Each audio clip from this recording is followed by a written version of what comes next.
Subscribe the channel and click bell icon to get latest updates of my channel. Morning बच्चों, हम लोग आज एक नया चैप्टर स्टार्ट करने जा रहे हैं। हम लोगों ने रिप्रोडक्शन के अंदर प्लांट के अंदर रिप्रोडक्शन हम लोगों ने पढ़ लिया, फ्लावरिंग प्लांट के अंदर, एंजियोस्पर्म्स के अंदर। आज हम लोग रिप्रोडक्शन जो पढ़ेंगे वो पढ़ेंगे ह्यूमन के अंदर। तो हमारा जो थर्ड चैप्टर है हमारे 12th क्लास के सिलेबस का, क्लास 12th के सिलेबस का जो थर्ड चैप्टर है, उस थर्ड चैप्टर का नाम है reproduction in human. Reproduction in human, human के अंदर रिप्रोडक्शन कैसे होता है वो सारी चीजें हमको यहाँ पे पढ़नी है। देखो पैटर्न अगर देखोगे तो ह्यूमन के अंदर भी कौन सा रिप्रोडक्शन होता है, ह्यूमन के अंदर भी सेक्सुअल रिप्रोडक्शन होता है। कौन सा रिप्रोडक्शन होता है? Sexual reproduction. तो ह्यूमन के अंदर अगर सेक्सुअल रिप्रोडक्शन होता है, सिंपल सी बात है, तो यहाँ पे भी वही सारे स्टेप्स प्रेजेंट होंगे जो स्टेप्स हमने सेक्सुअल रिप्रोडक्शन इन प्लांट्स के अंदर देखा था, जनरल फंक्शन। यहाँ भी एक इवेंट्स को हम 3 पार्ट में बांट सकते हैं, फर्टिलाइजेशन, और फर्टिलाइजेशन के सारे इवेंट को प्री फर्टिलाइजेशन, फर्टिलाइजेशन के बाद के सारे इवेंट्स को पोस्ट फर्टिलाइजेशन हम यहाँ पे डिवाइड कर सकते हैं। और उसी के बेसिस पे हम लोग यहाँ पे चैप्टर को पढ़ेंगे, आगे बढ़ाएंगे, ठीक है। तो यहाँ पे सिंपल सा मतलब रिप्रोडक्शन इन ह्यूमन के अंदर ये important chapter exam point of view से, हर एक एग्जाम पॉइंट ऑफ व्यू से, चाहे वो सीबीएसई का एग्जाम हो या आपके नीट का एग्जाम हो, तो दोनों के एग्जाम पॉइंट ऑफ व्यू से ये इंपॉर्टेंट चैप्टर है। तो इस पर थोड़ा सा ध्यान से देख के पढ़िएगा। सेक्सुअल रिप्रोडक्शन जब हम लोग को पढ़ना है तो उसमें जो पहला सेक्सुअल रिप्रोडक्शन पढ़ने से पहले कुछ बातें यहाँ पे हम लोग को जाननी है। जैसे एक टर्म होता है गोनैड, एक टर्म होता है गोनैड, ठीक है। तो ये गोनैड का मतलब क्या है? पहली बात तो ये समझो, सेक्सुअल रिप्रोडक्शन अगर पढ़ रहे हो यानी कि एनिमल के अंदर ही रिप्रोडक्शन पढ़ रहे हो, तो गोनैड क्या होता है, ठीक है। तो गोनैड का मतलब सिंपल सा है, the organ in animals where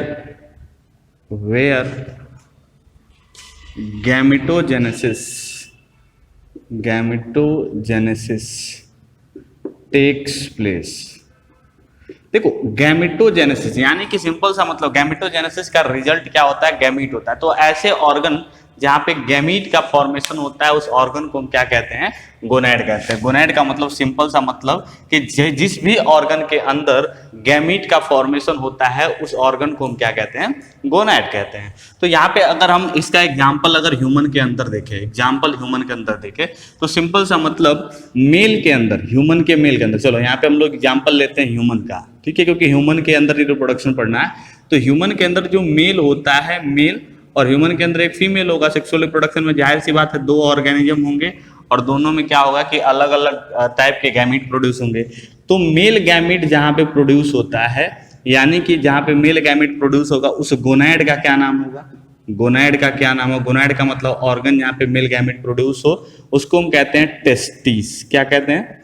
testis कहते हैं। और फीमेल के अंदर यानी कि फीमेल के गोनैड का नाम, जहां पे फीमेल का गैमीट प्रोड्यूस होता है, फीमेल का गैमीट जहां पे प्रोड्यूस होगा उसको कहेंगे फीमेल गोनैड। और उस फीमेल गोनैड का नाम क्या होता है? ओवरी होता है। क्या होता है? ओवरी। तो यानी कि सिंपल सा मतलब क्या है कि अगर गोनैड की बात मैं करूं तो जो मेल गैमीट प्रोड्यूस होता है वो कहाँ होता है? टेस्टिस में। तो टेस्टिस क्या हो जाएगा? मेल के लिए गोनैड हो जाएगा। फीमेल गैमीट कहाँ पे प्रोड्यूस होता है? ओवरी में। तो ओवरी क्या हो जाएगा? फीमेल के लिए गोनैड हो जाएगा। क्लियर है? बात समझ में आ गई? गोनैड समझ में आ गया क्या होता है। इसके बाद से ध्यान से देखो, गोनैड के अंदर किसका फॉर्मेशन होता है? गैमीट का फॉर्मेशन। तो जो टेस्टिस के अंदर जो गैमीट का फॉर्मेशन होता है उसको हम क्या कहते हैं? स्पर्म कहते हैं। उसको हम क्या कहते हैं? स्पर्म कहते हैं। और ओवरी के अंदर जो फीमेल गैमीट फॉर्म होता है उसको हम क्या कहते हैं? ओवा कहते हैं। क्या कहते हैं उसको? ओवा कहते हैं। क्लियर? उसको हम क्या कहते हैं? ओवा कहते हैं। तो ये बातें आपके लिए इंपॉर्टेंट हैं। गोनैड समझ में आया? अगर मैंने सिंपल से लैंग्वेज में इसको लिखा है कि वो ऑर्गन एनिमल के अंदर जहाँ पे गैमेटोजेनेसिस यानी गैमीट का फॉर्मेशन होता है उसको हम क्या कहते हैं? गोनैड कहते हैं। ह्यूमन के अंदर मेल बॉडी में, ह्यूमन के मेल वाले में क्या होता है? टेस्टिस मेल गैमीट प्रोड्यूस करती है, इसलिए गोनैड कौन सी हो गई?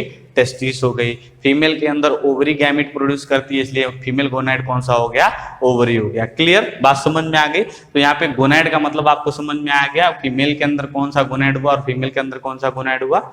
नेक्स्ट यहाँ पे हम लोग अब जब रिप्रोडक्शन इन ह्यूमन पढ़ेंगे तो सबसे पहले हम पढ़ेंगे male reproductive system. Male reproductive system, reproductive system, male reproductive system in human. ये हमारा जो अब यहाँ पे नेक्स्ट जो टॉपिक है ये है कि ह्यूमन के अंदर जो मेल रिप्रोडक्टिव सिस्टम होता है उसके अंदर क्या क्या चीजें होती हैं। देखो सबसे पहले जो मेन रिप्रोडक्टिव सिस्टम, कभी भी जब हम रिप्रोडक्टिव सिस्टम पढ़ते हैं तो वहाँ पे हम बात करते हैं प्राइमरी रिप्रोडक्टिव ऑर्गन की। किसकी बात करते हैं? प्राइमरी रिप्रोडक्टिव ऑर्गन की। तो मेल के अंदर जो प्राइमरी रिप्रोडक्टिव ऑर्गन है ह्यूमन के मेल के अंदर प्राइमरी, देखो अच्छा एक चीज और समझना, प्राइमरी रिप्रोडक्टिव ऑर्गन की जब भी हम बात करते हैं तो हमेशा प्राइमरी रिप्रोडक्टिव ऑर्गन कौन होता है? गोनैड ही होता है। हमेशा कौन होता है? गोनैड होता है। तो प्राइमरी रिप्रोडक्टिव ऑर्गन मेल में क्या हो जाएगा? हमारा टेस्टिस हो जाएगा। क्या हो जाएगा? टेस्टिस। तो यानी कि एक बात मुझे यहाँ पे ये समझ में आती है कि अगर कभी क्वेश्चन ये पूछ देता है कि प्राइमरी रिप्रोडक्टिव ऑफ मेल, तो क्या हम बताएंगे? टेस्टिस बताएंगे। अगर कभी क्वेश्चन ये पूछ देता है कि गोनैड ऑफ मेल, तो हम क्या आंसर बताएंगे? हम वहां भी क्या आंसर बताएंगे? टेस्टिस ही बताएंगे। ठीक है। तो जो गैमीट का प्रोडक्शन का काम करता है गैमीट, उसको गोनैड कहते हैं। और रिप्रोडक्शन में प्राइमरी काम क्या होता है? गैमीट प्रोड्यूस करना, इसलिए इसको प्राइमरी रिप्रोडक्टिव ऑर्गन भी कहते हैं। अब एक चीज इसके बाद से क्या होता है? इसके बाद से होता है एसेसरी रिप्रोडक्टिव पार्ट। तो एसेसरी रिप्रोडक्टिव पार्ट के अंदर क्या क्या आता है मेल में? एसेसरी रिप्रोडक्टिव पार्ट के अंदर मेल में आता है आपका एसेसरी डक्ट होगा। क्या आएगा? एसेसरी डक्ट, सॉरी यहाँ सी होगा, एसेसरी डक्ट आएगा। एसेसरी डक्ट में आपका रेने टेस्टिस, एपिडिडाइमिस, वासा एफरेंसिया, ठीक है, उसके बाद वास डिफरेंट, ये सारी चीजें आएंगी, वो सब कुछ बताया जाएगा। पहला तो ये हो जाएगा। उसके साथ साथ क्या आएगा? ग्लैंड्स आएंगे। क्या आएंगे? ग्लैंड्स आएंगे। उसके बाद से क्या आएगा? एक्सटर्नल जेनेटिलिया आएगा। क्या आएगा? External genitalia. एक्सटर्नल जेनेटिलिया का मतलब कि एक्सटर्नल जो हमारा रिप्रोडक्टिव ऑर्गन है जो बाहर से दिखता है उसको हम कहते हैं एक्सटर्नल जेनेटिलिया। तो अगर मेल रिप्रोडक्टिव सिस्टम को एक ब्रीफ में आपको दिखाना हो तो आप ऐसे दिख सकते हो। प्राइमरी रिप्रोडक्टिव ऑर्गन कौन सा है? टेस्टिस है, जिसको गोनैड कहते हैं। एसेसरी रिप्रोडक्टिव सिस्टम जो टेस्टिस, देखो रिप्रोडक्शन में गैमीट फॉर्मेशन यहाँ हो जाता है, आधा काम यहाँ फिनिश हो चुका है। अब बाकी गैमीट फॉर्मेशन के बाद जो जो रिप्रोडक्टिव ऑर्गन हेल्प करेंगे for the purpose of reproduction, उनको हम कहते हैं एसेसरी रिप्रोडक्टिव पार्ट या एसेसरी रिप्रोडक्टिव ऑर्गन। तो एसेसरी रिप्रोडक्टिव ऑर्गन में डक्ट्स होंगे जो टेस्टिस को, वहाँ टेस्टिस में बने हुए स्पर्म को कहाँ तक लेके जाएंगे? एक्सटर्नल जेनेटिलिया तक। और एक्सटर्नल जेनेटिलिया क्या करेगा कि उस मेल गैमिट को फीमेल बॉडी के अंदर फीमेल गैमिट तक पहुंचाने का काम करेगा। ग्लैंड्स क्या करेंगे? ग्लैंड्स उसके अंदर हार्मोन रिलीज करेंगे जो डिफरेंट चेंजेस ह्यूमन के अंदर करेगा ताकि रिप्रोडक्शन का काम वहां पे हो सके। क्लियर है? बात समझ में आ गई? तो ये सिंपल सा हमारा यहाँ पे मेल रिप्रोडक्टिव सिस्टम के पार्ट्स हो गए। अब स्टार्ट करते हैं एक एक करके मेल रिप्रोडक्टिव सिस्टम को शुरू से पढ़ना। पहली बात तो समझ लो, ह्यूमन के अंदर जो मेल रिप्रोडक्टिव सिस्टम का गोनैड होता है, यानी कि हमारा जो टेस्टिस है मेल रिप्रोडक्टिव सिस्टम का, वो मेल रिप्रोडक्टिव सिस्टम का टेस्टिस एक्स्ट्रा एब्डोमिनल होता है। उसको हम क्या कहते हैं? Extra abdominal. तो अब क्यों एक्स्ट्रा एब्डोमिनल होता है, क्यों कहते हैं, उसके पीछे क्या लॉजिक है, ये सारी बातें अभी मैं आपको यहाँ पे एक्सप्लेन करने जा रहा हूँ, तो उसको ध्यान से समझिएगा। चलिए अब हम लोग यहाँ पे मेल रिप्रोडक्टिव सिस्टम पढ़ रहे हैं। मेल रिप्रोडक्टिव सिस्टम का एक पार्ट होता है स्क्रोटम। क्या पार्ट होता है? स्क्रोटम। क्या पार्ट होता है? स्क्रोटम। तो ध्यान से देखो, स्क्रोटम जो होता है एक पैकेट होता है, पहले समझ लो फिर मैं पॉइंट्स लिखता हूँ। स्क्रोटम जो होता है वो एक, जैसे मान लो कि अगर मैं यहाँ पे एक मेल का फिगर बनाऊं तो ये मेल का फिगर बनाने की कोशिश करता हूं तो ये मेल हो गया, मान लो ये मेल हो गया, यहाँ पे इसकी बॉडी हो गई, ये उसका लेग हो गया, ये उसका लेग हो गया। तो देखो यहाँ मान लो हमारा डायफ्राम है इंटरनली, ये मान लो डायफ्राम है, तो इसके ऊपर ये कौन सा चेंबर हो जाएगा? थोरैसिस चेंबर हो जाएगा। कौन सा चेंबर हो जाएगा? थोरैसिस चेंबर या थोरैसिस कैविटी कहते हैं, जिसके अंदर लंग्स होता है, हार्ट होता है। और इसके नीचे वाले चेंबर को हम क्या कहते हैं? एब्डोमिनल कैविटी कहते हैं। क्या कहते हैं? एब्डोमिनल कैविटी कहते हैं या एब्डोमिनल चेंबर कहते हैं, कुछ भी कह सकते हैं। इस एब्डोमिनल चेंबर के बाहर देखो यहाँ क्या होता है कि फीमेल रिप्रोडक्टिव सिस्टम के अंदर, मेल रिप्रोडक्टिव सिस्टम के अंदर, ये क्या है, मेल है, मेल रिप्रोडक्टिव सिस्टम हमने बनाया यहाँ पे। तो मेल रिप्रोडक्टिव सिस्टम के अंदर क्या होता है, फीमेल रिप्रोडक्टिव सिस्टम के अंदर क्या होता है, जो पूरा का पूरा रिप्रोडक्टिव ऑर्गन है वो एब्डोमिनल कैविटी में पाया जाता है। कहाँ पाया जाता है, इस एब्डोमिनल कैविटी वाले प्यूबिक रीजन में। इतने रीजन को हम कहते हैं प्यूबिक रीजन। इसको हम क्या कहते हैं, प्यूबिक रीजन। जहाँ पे प्यूबर्टी के दौरान वहाँ पे चेंजेज होते हैं उसको हम कहते हैं प्यूबिक रीजन। तो फीमेल के अंदर क्या होता है कि जो जितने भी रिप्रोडक्टिव सिस्टम है वो जब मैं पढ़ाऊंगा तो वहाँ पे बताऊंगा, जितने भी रिप्रोडक्टिव ऑर्गन है सब कहाँ पे पाए जाते हैं, प्यूबिक रीजन में पाए जाते हैं। लेकिन मेल के अंदर क्या होता है कि जो रिप्रोडक्टिव ऑर्गन होते हैं वो एक्स्ट्रा एब्डोमिनल होते हैं। तो पहले ध्यान समझना, द गोनैड या गोनैड की जगह लिख सकते हो testis of human male are extra abdominal.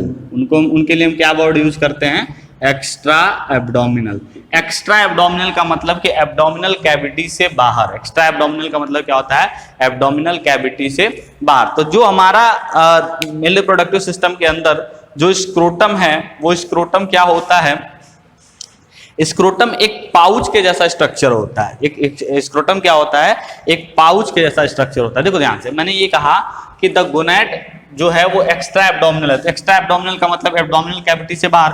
तो अब यहाँ पे बॉडी है, बॉडी से एब्डोमिनल कैविटी से बाहर जाएगा तो कहाँ पे जाएगा, प्यूबिक रीजन के से बाहर जाएगा। तो सिंपल सा मतलब क्या होता है कि स्क्रोटम क्या है, इट इज अ पैकेट या a pouch like structure below abdomen कह लो, below abdomen where testis are present in male के अंदर एब्डोमिन के नीचे, मेल के अंदर एब्डोमिन के नीचे एक पाउच के जैसा स्ट्रक्चर होता है। जिस पाउच के जैसे स्ट्रक्चर के अंदर क्या प्रेजेंट होता है, टेस्टिस प्रेजेंट होता है। उसी स्ट्रक्चर को हम क्या कहते हैं, स्क्रोटम कहते हैं। तो यहाँ ये जो बॉडी है, इस बॉडी के नीचे यहाँ पे क्या होगा कि देखो ध्यान से, तो यहाँ पे एक पाउच के जैसा स्ट्रक्चर होता है। इसी पाउच के जैसे स्ट्रक्चर के अंदर क्या प्रेजेंट होता है, टेस्टिस प्रेजेंट होता है। तो इसी पाउच के जैसे स्ट्रक्चर को हम क्या कहते हैं, इसको हम कहते हैं स्क्रोटम। इसको हम क्या कहते हैं, स्क्रोटम कहते हैं। ठीक है, पाउच को स्क्रोटम कहते हैं। उसके अंदर क्या प्रेजेंट होता है, टेस्टिस प्रेजेंट होता है।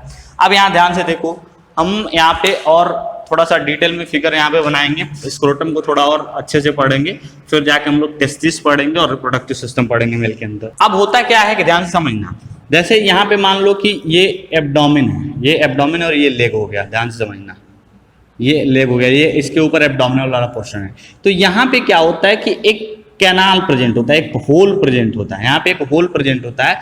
इस होल को कहते हैं इंगुइनल कैनाल। क्या कहते हैं इनको, इंगुइनल कैनाल कहते हैं। बड़े ध्यान से समझना, यहाँ पे एब्डोमिन क्या होता है, एब्डोमिन से के नीचे एक पोर प्रेजेंट होता है, इस होल प्रेजेंट होता है। इस होल को कहते हैं इंगुइनल कैनाल। और इसी होल को कवर करते हुए एक यहाँ पे क्या होता है, पाउच के जैसा स्ट्रक्चर होता है। जिस पाउच के जैसे स्ट्रक्चर को हम क्या कहते हैं, स्क्रोटम कहते हैं। इसको हम क्या कहते हैं, स्क्रोटम कहते हैं। इंटरनली जब स्क्रोटम को देखोगे तो वहाँ पे एक वॉल प्रेजेंट होता है जो इस स्क्रोटम के पाउच को दो पार्ट में डिवाइड करता है। एक वॉल प्रेजेंट है, एक सेप्टा प्रेजेंट है, जो अंदर से अंदर प्रेजेंट है, बाहर से नहीं दिखेगा आपको, बाहर से सिर्फ उसकी एक लाइनिंग दिखेगी, जिसको रैफिक कहेंगे, मैं बताऊंगा उसको। तो होता क्या कि ये जो पाउच है, ये पाउच अंदर से दो पार्ट में डिवाइड होता है। एक सेप्टम होता है, दो पार्ट में डिवाइड होता है। एक ये पार्ट हो गया, एक ये पार्ट हो, दो चैम्बर बनते हैं। अब क्या होता है कि जैसे सुनो, जब होता क्या है कि जैसे जब मेल जो होते हैं, जब वो अपनी माँ के यूटेरस में होता है, जब उनका डेवलपमेंट हो रहा होता है, उस टाइम पे क्या होता है कि जो टेस्टिस है, टेस्टिस का डेवलपमेंट एब्डोमिनल कैविटी के अंदर होता है। टेस्टिस का डेवलपमेंट कहाँ पे होता है, यहाँ पे। मान लो ये मेल है, ये मान लो ये एब्डोमिनल कैविटी है, तो यहाँ पे जब बच्चा माँ के उसमें गैस्ट्रेशन पीरियड के टाइम पे रहता है, जब माँ के यूटेरस में होता है, तो टेस्टिस का डेवलपमेंट यहाँ पे होता है, ठीक है। लेकिन जैसे ही वो गैस्ट्रेशन के यानी डेवलपमेंट के 7वें 8वें महीने में जाता है, ये टेस्टिस क्या हो जाते हैं, यहाँ से इस इंजुइनल कनाल के थ्रू कहाँ चले जाते हैं, स्क्रोटम के अंदर। इस इंजुइनल कनाल के थ्रू कहाँ चले जाते हैं, स्क्रोटम के अंदर। तो ऐसे मूव कर जाते हैं। कौन से मंथ में मूव करते हैं, सेवेंथ मंथ से एर्थ मंथ के बीच में। कौन से मंथ से, सेवेंथ एर्थ मंथ से एर्थ मंथ के बीच में क्या होता है कि जब बच्चा माँ के पेट में होता है, वहाँ पे 7वें से 8वें महीने में क्या होता है, इंजुइनल कनाल के थ्रू जो हमारे टेस्टिस हैं, वो टेस्टिस कहाँ चले जाते हैं, हर टेस्टिस एक एक चेम्बर में स्क्रोटम के चला जाता है, ठीक है। तो ये है, इसके बारे में अभी मैं और आगे डिटेल बताऊंगा। तो ये स्क्रोटम अंदर से क्या है, सेप्टम से डिवाइडेड है। अब जब बाहर जो सेप्टम से डिवाइड है, बाहर से जब स्क्रोटम को देखोगे तो वो सेप्टम की लाइनिंग क्या होती है कि बाहर के स्किन पे ऐसे लाइनिंग के फॉर्म में दिखेगी। इस लाइनिंग को जो बाहर से दिखता है उसको हम कहते हैं स्क्रोटल रेफी। क्या कहते हैं उसको, स्क्रोटल रेफी। उसको हम क्या कहते हैं, स्क्रोटल रेफी कहते हैं। क्लियर, बात समझ में आ रही है। स्क्रोटम के ऊपर जो लाइनिंग तुम्हें दिखेगी, इंटरनली वो क्या है, सेप्टम से डिवाइडेड है। और वही सेप्टम जब स्किन पे आके जब वो लाइनिंग के फॉर्म में दिखती है तो उसी को हम कहते हैं स्क्रोटल रेफी। उसको हम क्या कहते हैं, स्क्रोटल रेफी। क्लियर है, बात समझ में आ गई। नेक्स्ट देखना, अब जब ये स्क्रोटम, अब ध्यान से देखो, मैंने तुमको यहाँ पे स्क्रोटम से रिलेटेड 4 बातें बताई। पहली बात, ये एक पाउच होता है जो एब्डोमिनल कैविटी से नीचे होता है। इसके अंदर टेस्टिस, मेल के टेस्टिस क्या होते हैं, प्रेजेंट होते हैं पूरे लाइफ लॉन्ग। होता क्या है कि इसके ये जो एब्डोमिनल कैविटी से जुड़ा होता है एक कैनाल के थ्रू, जिसको हम कहते हैं इंजुइनल कनाल। इसी इंजुइनल कनाल में क्या होता है कि 7वें 8वें महीने में जब बच्चे की बॉडी बन रही होती है, उस टाइम पे जो उसके टेस्टिस हैं उस इंजुइनल कनाल के थ्रू क्या हो जाते हैं, दोनों चैम्बर्स में, जो एक सेप्टम से डिवाइडेड स्क्रोटम के चैम्बर बने होते हैं उसमें चले जाते हैं। और ये जो सेप्टम होता है ये बाहर से अपीयरेंस होता है एक वहां पे थ्रेड लाइक स्ट्रक्चर, जिसको हम कहते हैं स्क्रोटल रेफी कहते हैं। अब यहाँ पे प्रश्न क्या आता है, प्रश्न ये आता है कि सर फीमेल्स के अंदर जो रिप्रोडक्टिव सिस्टम या जो गोनैड है, वो गोनैड या फिर जो उसका प्राइमरी रिप्रोडक्टिव ऑर्गन है वो प्रेजेंट होता है कहाँ पे, वो प्रेजेंट होता है एब्डोमिनल कैविटी के अंदर। लेकिन मेल के अंदर ऐसा क्यों होता है कि जो उसका प्राइमरी रिप्रोडक्टिव ऑर्गन है या जो गोनैड है वो उसके बॉडी से बाहर एक पाउच लाइक स्ट्रक्चर में प्रेजेंट होता है। ध्यान से समझना, ये जो इंटरनल बॉडी, ह्यूमन का इंटरनल बॉडी टेम्परेचर, ये बताओ मुझे, ह्यूमन का internal body temperature, internal body temperature जो होता है वो होता है 37 डिग्री सेल्सियस। क्या होता है, 37 डिग्री सेल्सियस। लेकिन जो एक चीज समझना, ये 37, तो यानी कि एब्डोमिनल कैविटी के पास भी कितना टेम्परेचर होगा, 37 डिग्री सेल्सियस। अच्छा, यहां पे एक पॉइंट मैं लिख रहा हूं, वो इंपॉर्टेंट है। For healthy sperm formation, for healthy sperm formation, the temperature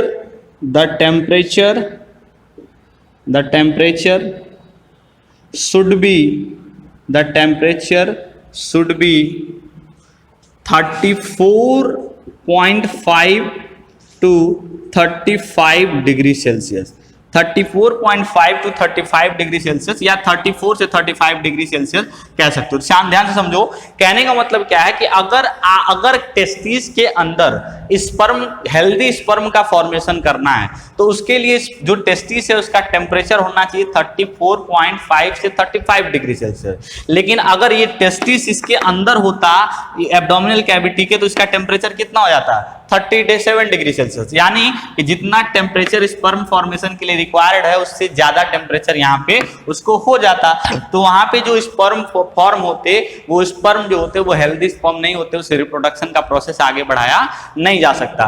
तो to produce healthy sperm at lower temperature than internal body temperature, the testes are present in scrotum outside the abdominal cavity। abdominal cavity से बाहर scrotum में present होता है कौन सा, testis, ताकि जो sperm का formation है वो healthy हो सके। तो ये question बहुत बार पूछा जाता है और बहुत important, very very important question, यहाँ पे नोट करो, very very important question। why gonad in male is present outside the abdominal cavity while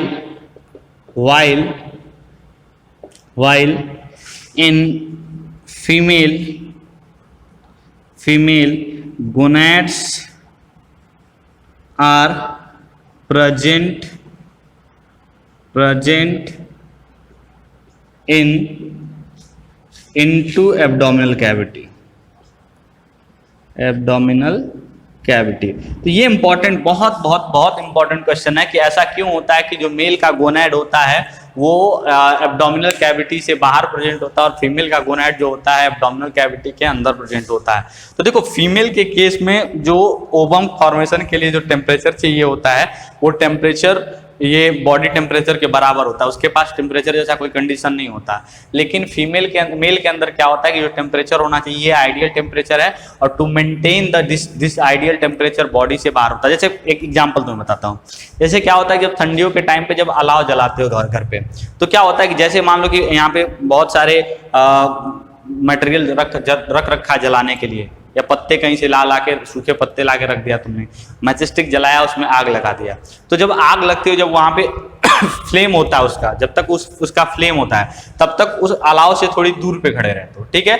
लेकिन जैसे जैसे उसका फ्लेम कम होते जाता है तुम और पास बढ़ते जाते हो, और जब बिल्कुल फ्लेमलेस हो जाता है वो अलाव तो तुम क्या होता है कि बिल्कुल उससे करीब जाके बैठ जाते हो आग सेकने के लिए। तो इसका मतलब क्या है कि जैसे जितना तुम उस पर्टिकुलर टेम्परेचर वाले रीजन से जितना दूर रहोगे टेम्परेचर क्या होगा उतना कम होता जाएगा, और जितना उसके पास रहोगे टेम्परेचर क्या होगा उतना ज्यादा होगा। तो यहाँ क्या 37 डिग्री सेल्सियस यहाँ का टेम्परेचर है। अब ये स्क्रोटम जस्ट इसके आउटसाइड है, इसके पास ही है लेकिन इससे आउटसाइड है, तो यहाँ का टेम्परेचर क्या हो जाएगा उससे थोड़ा सा कम होगा, बहुत कम नहीं होगा, यानी रूम टेम्परेचर के बराबर नहीं होगा, लेकिन उसका टेम्परेचर जो होगा वो 34.5 टू 35 डिग्री सेल्सियस के आसपास ही रहेगा। मतलब इससे दूर है इसलिए थोड़ा सा टेम्परेचर इसका क्या हो जाएगा कम हो जाएगा। बात समझ में आ गई? क्लियर? बोलो। तो इसको हम कहते हैं, ये इंपॉर्टेंट क्वेश्चन था। एक लाइन और यहाँ पे इंपॉर्टेंट जो मुझे लिखना है वो मैं यहाँ पे लिख रहा हूं। इंपॉर्टेंट क्या है कि जो टेस्टिस होता है वो बनता कहाँ पे? Intra abdominal. टेस्टिस है वो बनता कहाँ पे? Intra abdominal. The formation of testis is intra abdominal. मतलब एब्डोमिन के अंदर टेस्टिस का फॉर्मेशन कहां पे होता है? एब्डोमिन के अंदर। एंड इट गेट डिसेंडेड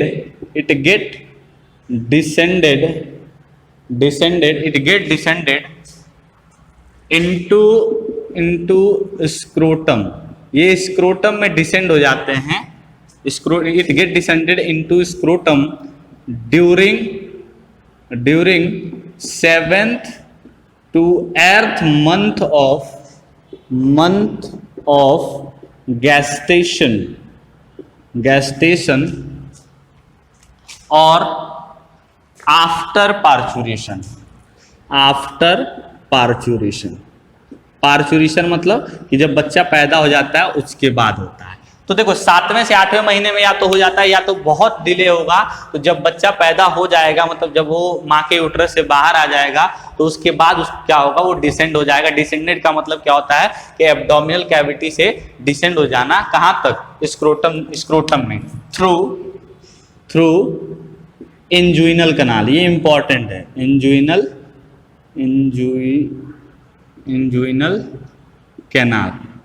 कनाल के थ्रू वो एब्डोमिनल कैविटी से कहाँ जा जाता है? वो स्क्रोटम के अंदर आ जाता है। क्लियर है? बात समझ में आ गई? बोलो, कम समझ में आया? इंपॉर्टेंट। चलो, एक यहाँ पे डिजीज के बारे में बताना बहुत जरूरी है। एक डिजीज होता है क्रिप्टोर्किडिज्म। क्या होता है? क्रिप्टोर्किडिज्म क्या होता है? क्रिप्टोर्किडिज्म का मतलब क्या होता है? देखो जनरली क्या होता है, मोस्ट ऑफ द केसेस में क्या होता है कि जो ये हमारा टेस्टिस है, ह्यूमन के अंदर का मेल का जो टेस्टिस है वो testis during 7 to 8th month 7वें से 8वें महीने में या आफ्टर पार्चुरेशन वो डिसेंड हो जाता है। डिसेंड का मतलब वो वहां से एब्डोमिनल कैविटी से मूव कर जाता है। कहाँ को? स्क्रोटम को। जैसे ये 7वें से 8 देखो बनता कहाँ पे, एब्डोमिनल कैविटी में, लेकिन जैसे ही पार्चुरेशन जो गैस्ट्रेशन का 7वां से 8वां पीरियड होगा, 8वां मंथ होगा, 7 to 8th मंथ होगा, उस टाइम पे या आफ्टर पार्चुरेशन क्या हो जाएगा, वो यहां से डिसेंड करके कहां पहुंच जाएगा, स्क्रोटम में, थ्रू व्हाट, इंजुइनल कैनाल। अगर ये ऐसा नहीं होता तो इस तरह के डिजीज को हम कहते हैं क्रिप्टोर्किडिज्म। क्या कहते हैं? क्रिप्टोर्किडिज्म। ये इंपॉर्टेंट डिजीज है, बहुत बार क्वेश्चन पूछा गया है एम्स में। अब तो खैर एम्स जैसा एग्जाम नहीं होगा, लेकिन एम्स में क्वेश्चन पूछा गया तो हो सकता है आने वाले टाइम में नीट में ये रिपीट हो जाए। तो क्रिप्टोर्किडिज्म का क्या है कि it is failure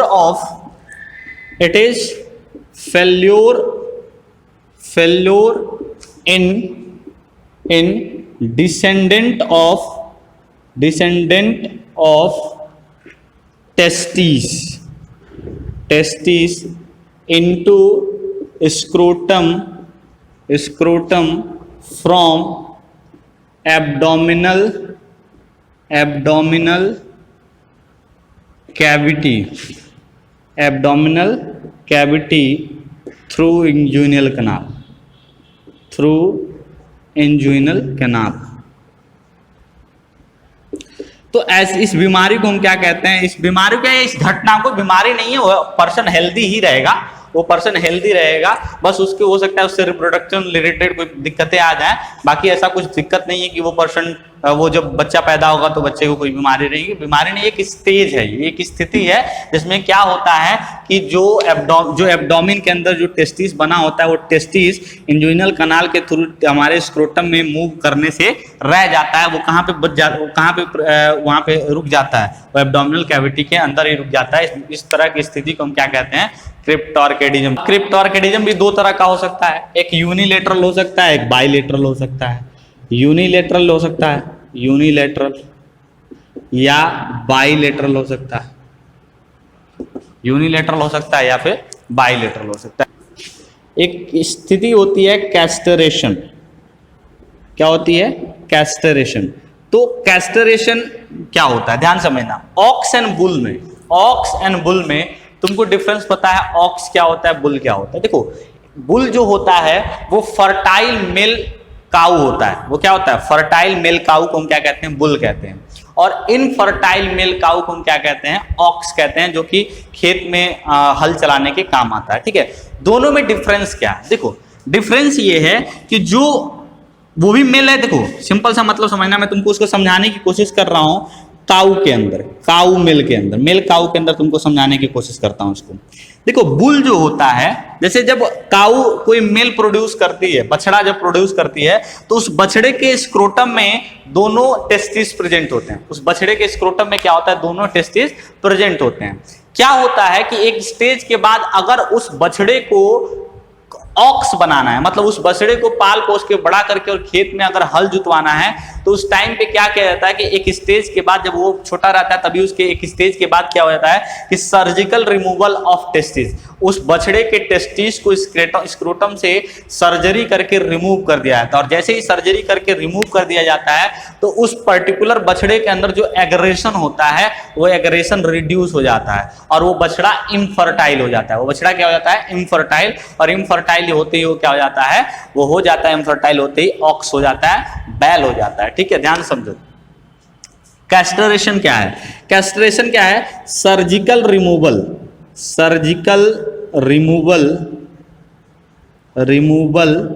of testis. इस प्रोसेस को कहते हैं castration. Surgical removal of testis from scrotum. अगर स्क्रोटम से टेस्टिस का सर्जरी करके रिमूव कर दिया जाए, तो उस प्रोसेस को हम कहते हैं कैस्ट्रेशन। उस प्रोसेस को क्या कहते हैं? कैस्ट्रेशन। ठीक है, और ये जो कैस्ट्रेशन है, it helps in reduction of aggression in male के अंदर एग्रेशन को रिड्यूस करने का तरीका होता है। जैसे मान लो बुलक है, जैसे मान लो बुलक छोड़ो, जैसे मान लो बुल है, तो बुल को तुमने क्या किया? उस बुल का कैस्ट्रेशन नहीं होता। तो बुल का जब कैस्ट्रेशन नहीं होता है, तो उस टाइम पे उस बुल को क्या करोगे कि अगर उसको खेत में लेके गए और हल जुतवाने लगे, तो बुल क्या होता है, बहुत एग्रेसिव होता है। वो जब जब रास्ते पे तुम चल रहे हो, कहीं तुम्हें बुल दिखता है तो तुम भागना स्टार्ट कर देते हो, तुम्हें दौड़ाना स्टार्ट कर देता है। तो बुल के पास क्या होता है, एग्रेशन होता है, एग्रेशन बहुत ज्यादा होता है। जितना ज्यादा एग्रेशन होता है उस हिसाब से क्या होता है कि उसको तो फिर तुम अपने कंट्रोल में नहीं रख पाओगे और उससे खेती नहीं कर सकते। तो क्या कहता है कि इसीलिए जब जिस बछड़े को बैल बनाना होता है, उस बछड़े का कैस्टरेशन कर दिया जाता है और उसके सर्जिकल रिमूवर करके उसके टेस्टिस को बाहर निकाल दिया जाता है, ताकि वो जो एग्रेशन है उसके अंदर, वो एग्रेशन क्या हो जाए, रिड्यूस हो जाए और फिर उसको कंट्रोल किया जा सके। तो जो कैस्टरेटेड जो होते हैं वो ऑर्गेनिज्म होते हैं, दे आर इनफर्टाइल, वो इनफर्टाइल होते हैं, मतलब उनके अंदर फर्टिलिटी क्या हो जाती है, लूज हो जाती है। क्लियर, बात समझ में आ गई। एक और यहाँ पे वर्ड है, उस वर्ड का मतलब क्या है, इंजुइनल हर्निया। इंजुइनल हर्निया, एक इंजुइनल हर्निया, ये एक बीमारी है। ये इंजुइनल हर्निया क्या है, एक डिजीज है, एक बीमारी है एक तरह का। उस बीमारी में होता क्या है, देखो ध्यान से, अब मैं यहाँ पे बताता हूँ तुम्हें, थोड़ा सा और इसको बड़ा बना के एक्सप्लेन किया जाए। ऐसे ये मान लो एब्डोमिनल कैविटी, ये इंजुइनल कैनाल था। ये क्या था, इंजुइनल कैनाल था, ठीक है। हुआ क्या कि यहाँ से टेस्टिस डिसेंड हुआ, ये एक टेस्टिस हो गई, ये एक टेस्टिस हो गई, ये हमारा क्या हो गया, स्क्रोटम हो गया, स्क्रोटल वॉल हो गया। क्या होता है कि जैसे ये टेस्टिस आता है, जैसे होता क्या है कि ऊपर से आप समझो, एक चीज और समझो कैसे होता है। ये जो ये मैं तुम्हें बना रहा हूँ, ये वास्ट डिफरेंट जो मैं बना रहा हूँ, ये वास्ट डिफरेंट आगे जाके एक बहुत पतले से ऐसे कवर के साथ ये इसमें से निकला होता है, ठीक है, कवर के अंदर प्रेजेंट होता है। तो होता क्या है कि जैसे ये डिसेंड होते हैं, ये इंजुइनल कनाल होता है, वो पूरी तरह से क्लोज हो जाता है, पूरी तरह से क्या हो जाता है, क्लोज हो जाता है, ऐसे पूरी तरह से क्लोज हो जाता है। तो जैसे ये पूरी तरह से क्लोज होता है तो ये हो जाता है, ये जो बॉडी है ये सेपरेटेड हो जाती है यहाँ से, इंटरनल से। अगर ये क्लोज नहीं होता तो इंटरनल इन्वायरमेंट यहाँ का भी क्या होता है, टेम्परेचर सेम होता है, तो इंजुइनल कनाल क्या हो जाता है, वहाँ पे क्लोज हो जाता है। किसी ऑर्गेनिज्म की बॉडी में या किसी ह्यूमन की बॉडी में क्या होता है कि ये इंजुइनल कैनाल जो होता है वो कंप्लीटली क्लोज नहीं होता है, या इम्प्रॉपर तरीके से क्लोज होता है। तो जब कंप्लीटली क्लोज नहीं होता है, उस स्थिति में क्या होता है कि जैसे मान लो ये इंजुइनल कैनाल था, तो जब ये कंप्लीटली क्लोज नहीं होता तो जस्ट यहीं पास में प्रेजेंट होता है इंटेस्टाइन। यहाँ पे पास में क्या प्रेजेंट होता है, लार्ज इंटेस्टाइन प्रेजेंट होता है। क्या प्रेजेंट होता है, लार्ज इंटेस्टाइन। तो लार्ज इंटेस्टाइन का कुछ हिस्सा क्या हो जाता है, इसके अंदर इंजुइनल कनाल के थ्रू यहाँ पे एंट्री कर जाता है। और जैसे इंजुइनल कनाल के थ्रू ये स्क्रोटम में एंट्री करता है लार्ज इंटेस्टाइन का हिस्सा, due to its improper closure, इस बीमारी को हम क्या कहते हैं, इंजुइनल हर्निया कहते हैं। क्या कहते हैं इस बीमारी को, इंजुइनल हर्निया। लार्ज इंटेस्टाइन का कुछ हिस्सा क्या होता है, इंजुइनल कैनाल के थ्रू स्क्रोटम के अंदर एंट्री करने लगता है और वहाँ पे वो इन्फ्लेमेशन कॉज करता है, और इस इन्फ्लेमेटरी डिजीज को क्या कहते हैं, इंजुइनल हर्निया कहते हैं। बात समझ में आ गई, पूरा क्लियर है। इंजुइनल हर्निया का मतलब कि अगर इंजुइनल कनाल का इम्प्रॉपर तरीके से क्लोजर हो, या वो क्लोज कंप्लीटली ना हो पाया हो, और उसके थ्रू अगर इंटेस्टाइन का कुछ हिस्सा स्क्रोटम के अंदर एंट्री कर रहा हो, तो वहाँ पे इन्फ्लेमेशन कॉज करता है। उस बीमारी को हम क्या कहते हैं, इंजुइनल हर्निया कहते हैं। अब यहाँ पे समझते हैं कुछ और बातें। Effect of temperature on scrotal wall, एक ये टॉपिक है, इस पे बेस्ड क्वेश्चन पूछा जाता है। Effect of temperature on scrotal wall. जो स्क्रोटल का वॉल है, वो स्क्रोटल वॉल पे टेम्परेचर का क्या इफेक्ट होता है। पहली बात तो ये समझो कि scrotal pouch is made up of dartos muscle. ध्यान से समझना, जिस मसल से ये स्क्रोटम, ये जो स्क्रोटल पाउच है, ये स्क्रोटम जो है वो जिस मसल से बना है, उस मसल का नाम क्या है, उस मसल का नाम है डॉर्टस। उस मसल का क्या नाम है, डॉर्टस मसल। तो जो स्क्रोटल पाउच जिस मसल से बना है, उस मसल का नाम है डॉर्टस मसल। अब ये डॉर्टस मसल की प्रॉपर्टी क्या है, जो डॉर्टस मसल होता है ये इनवॉलंटरी नेचर का होता है। किस नेचर का होता है, इनवॉलंटरी नेचर का। मतलब कि आप इस डॉर्टस मसिल को अपने अकॉर्डिंग मूव नहीं करा सकते, आप इस डॉर्टस मसिल को कंट्रोल नहीं कर सकते, इस डॉर्टस मसिल के कॉन्ट्रैक्शन और रिलैक्सेशन को आप नहीं कंट्रोल कर सकते। तो इसलिए ये क्या है, इनवॉलंटरी नेचर का है। दूसरा, ये जो होता है ये हाईली सेंसिटिव टू टेम्परेचर होता है। ये क्या होता है, highly sensitive to temperature, temperature से हाईली सेंसिटिव होता है। मतलब अगर टेम्परेचर का वेरिएशन होगा तो ये जो डॉर्टस मसिल से बना हुआ स्क्रोटल पाउच है ये रिस्पॉन्ड करेगा। अभी ध्यान से समझना, होता क्या है कि जब विंटर सीजन आता है, क्या आता है, विंटर सीजन, क्या आता है, विंटर सीजन। तो विंटर सीजन में क्या होता है कि यहाँ 37 डिग्री सेल्सियस टेम्परेचर तो मेंटेन रहता है, हम स्वेटर पहन लेते हैं, शॉल ओढ़ लेते हैं, टेम्परेचर और कम होता है तो शिवरिंग कर लेते हैं, तो इंटरनल टेम्परेचर हमारा क्या होता है, 37 डिग्री मेंटेन हो जाता है।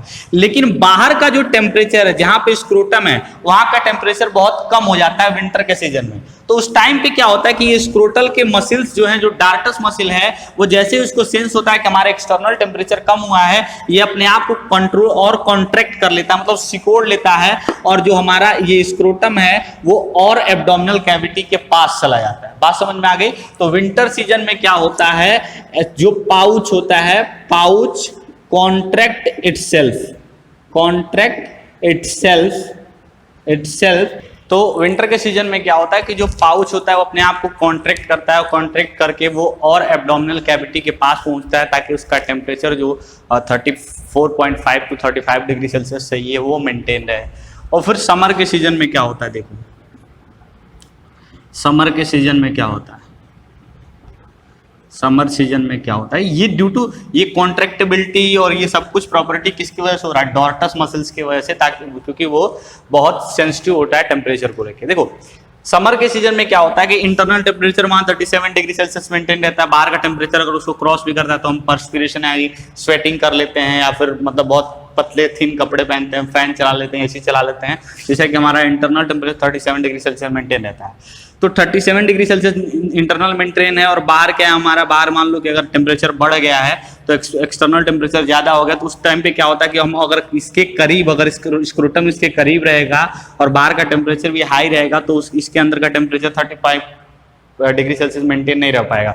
तो फिर ये क्या हो जाता है कि इसके जो मसल्स हैं वो रिलैक्स हो जाते हैं, पाउच गेट रिलैक्स्ड और एक्सपेंड भी हो सकता है। अगर बहुत ज़्यादा टेम्परेचर है तो एक्सपेंडेड, वो इटसेल्फ वो अपने आप को एक्सपेंड कर लेता है, ताकि वो एब्डोमिनल कैविटी से और दूर चला जाए और टेम्परेचर उसका मेंटेन रहे। तो इस तरह से डॉर्टस मसिल जो है वो बहुत इंपॉर्टेंट रोल प्ले करता है स्क्रेटम के टेम्परेचर के मेंटेनेंस में। और डॉर्टस मसिल्स नाम याद रखना तुम, डॉर्टस मसिल, स्क्रोटम के डॉर्टस मसिल्स का नाम याद रखना, क्योंकि वो उसकी प्रॉपर्टी याद रखना इनवॉलंटरी होता है और हाई टेम्परेचर सेंसिटिव होता है। अब जब हम लोग अगले क्लास में मिलेंगे तो अगले क्लास में हम लोग पढ़ेंगे टेस्टिस का स्ट्रक्चर, कि टेस्टिस का स्ट्रक्चर क्या होता है और उस टेस्टिस के स्ट्रक्चर में स्पर्म का फॉर्मेशन कैसे होता है। फिर उसके बाद से हम लोग स्पर्म का ट्रांसपोर्टेशन कैसे होता है, एक्सेसरी डक्ट, और उसमें कौन कौन से हार्मोन्स का क्या रोल होता है, ये सारी चीज़ें हम लोग सब्सिक्वेंट क्लासेस में पढ़ेंगे।